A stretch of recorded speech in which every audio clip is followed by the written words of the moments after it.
Welcome to The Explainer. Today, we're going to break down the magic behind tools like ChatGPT and find out what's really going on under the hood. You know the feeling, right? You type a question, hit enter, and boom, a perfect answer appears almost instantly. It feels like magic, but it's not. So let's dive in and peel back the layers on the tech that's powering this whole AI revolution. All right, to really get how these things work, we have to start with the name itself, Large Language Model. So what does that actually mean? Well, at its heart, an LLM is a piece of AI that's been educated on a just mind-boggling amount of text. We're talking about pretty much the entire internet, huge libraries of books, you name it. And it's digested all of that just to learn how to talk like a human. Now, a massive clue to how this all works is hiding in plain sight, inside the most famous three letters in AI, GPT. Let's break down what each letter stands for. First up, G is for generative. This is huge. It means the model can create something brand new. It's not just finding an answer on a web page and copying it. It's actually generating original sentences based on the patterns and rules of language it has learned. Next up, P is for pre-trained. This is super important. It means the model isn't learning from scratch every time you ask a question. Oh no, it has already done its homework by studying that massive digital library before you even type a single word. And finally, we get to T for transformer. And no, not the robots. This is a revolutionary type of AI architecture, sort of like a blueprint for an artificial brain, that gives the model its incredible knack for understanding the context and subtleties of human language.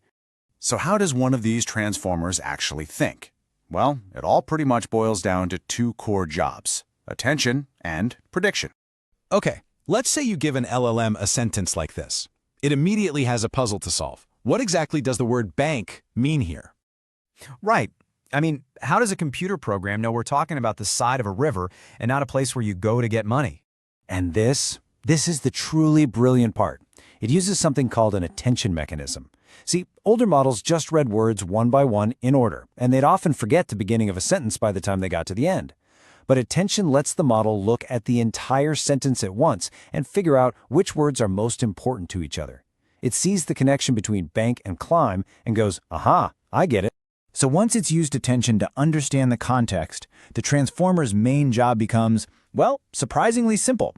At its very core, it's really just a super sophisticated prediction machine for guessing the next word in a sentence.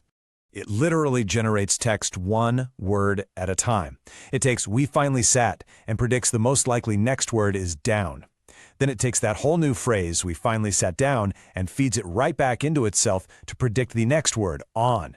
And it just keeps doing that over and over, building out a complete sentence. But hang on, there's a problem. All this talk about words and sentences is great, but we have to remember a fundamental truth. Computers don't understand words. They only understand numbers. So before the LLM can do any of that amazing prediction stuff we just talked about, your question has to be translated from English into a language the machine can actually understand. And that translation process is called tokenization. What happens is, your sentence gets broken down into smaller chunks called tokens. Now, a token can be a whole word, or sometimes just a piece of a word. Each one of those tokens then gets a unique number, its token ID, from the model's huge internal dictionary. This list of numbers is what the LLM is actually reading and processing. And here's what's so wild. Each LLM has its own private dictionary. That means the exact same sentence gets turned into a totally different string of numbers depending on whether you're using GPT-4 or an older model like GPT 3.5. Now you might be thinking, okay, tokens, numbers, why should I care? Well, understanding this whole tokenization thing isn't just a fun technical fact. It has very real, very practical consequences for how we use these models every day.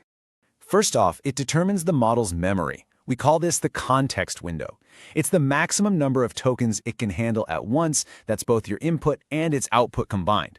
If your conversation gets too long and you go past that limit, the model literally starts to forget what you were talking about at the beginning. Second, and this is absolutely crucial if you're building anything with this tech, tokens are basically the currency of the AI world. That's because you don't pay per question. The companies that make these models charge you based on the total number of tokens that you send into the model and the total number of tokens the model generates back to you.